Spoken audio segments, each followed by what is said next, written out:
राख की रस्सी। बहुत समय पहले तिब्बत के एक राज्य में एक मंत्री थे। वे अपनी चालाकी और हाजिर जवाबी के लिए दूर दूर तक मशहूर थे। कोई उनके सामने टिकता न था। लेकिन इसके विपरीत उनका बेटा सीधा साधा और भोला था। एक पिता के रूप में मंत्री की चिंताएं यह सोच के बढ़ती जा रही थी कि उनके बेटे का क्या होगा। वह होशियारी और चालाकी भरी हुई इस दुनिया में कैसे जी पाएगा। मंत्री चाहते थे कि उनका बेटा भी उन्हीं की तरह होशियार हो जाए। एक दिन मंत्री ने अपने बेटे को 100 भेड़ें देते हुए कहा, तुम इन्हें शहर लेकर जाओ, मगर इन्हें मारना या बेचना नहीं। इन्हें वापस लाना 100 जौ के बोरों के साथ, वरना मैं तुम्हें घर में घुसने नहीं दूंगा। इसके बाद उन्होंने बेटे को शहर की तरफ रवाना किया। शहर पहुंचने के बाद वो बहुत चिंतित था, क्योंकि उसके पास 100 बोरे जौ खरीदने के लिए पैसे नहीं थे। अचानक उसके सामने एक सुंदर सी लड़की आकर खड़ी हो गई और बोली, क्या बात है, तुम इतने दुखी क्यों हो? मंत्री के बेटे ने अपनी समस्या उसे बता दी।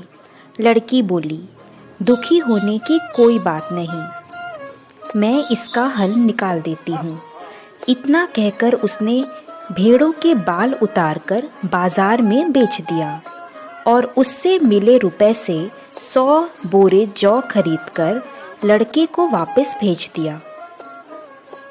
बेटे को लगा कि पिताजी बहुत खुश होंगे, लेकिन ऐसा कुछ भी नहीं हुआ। दूसरे दिन मंत्री ने अपने बेटे को फिर शहर भेज दिया, उन्हीं भेड़ों के साथ, और इस बार उन्होंने बेटे को कहा कि भेड़ों के बाल उतारकर बेचना उन्हें पसंद नहीं आया, तो दोबारा ऐसा काम नहीं करे, लेकिन भेड़ों के साथ 100 बोरे जौ अवश्य लेकर आए। मंत्री का बेटा एक बार फिर निराश और चिंता अवस्था में शहर पहुंचा। वह लड़की उसे फिर मिल गई। लड़की के पूछने पर उसने फिर अपनी समस्या उसे सुनाई। इस बार लड़की ने भेड़ों के सींग काटकर उन्हें बाजार में बेच दिया और उससे मिले रुपए से 100 बोरे जौ खरीदकर लड़के को वापस भेज दिया। मंत्री के बेटे ने खुश होकर अपने पिता को सारी कहानी कह दी। ये सुनकर मंत्री बोले, उस लड़की को कहो हमें 9 हाथ लंबी राख की रस्सी बनाकर दे। उसका बेटा लड़की के पास जाकर पिता का संदेश सुनाया। लड़की एक शर्त पर रस्सी बनाने को तैयार हो गई कि उसके पिता उस रस्सी को गले में पहनेंगे। मंत्री ने सोचा कि ऐसी रस्सी बनाना असंभव है, इसीलिए लड़की की शर्त स्वीकार कर ली। अगले दिन लड़की ने 9 हाथ की रस्सी लेकर उसे पत्थर की सील पर रखकर जला दिया। रस्सी के जलने के बाद उसी की आकार की राख बच गई। लड़की उस सील समेत मंत्री के पास ले गई और उसे पहनने के लिए कहा। मंत्री राख की रस्सी देखकर दंग रह गए।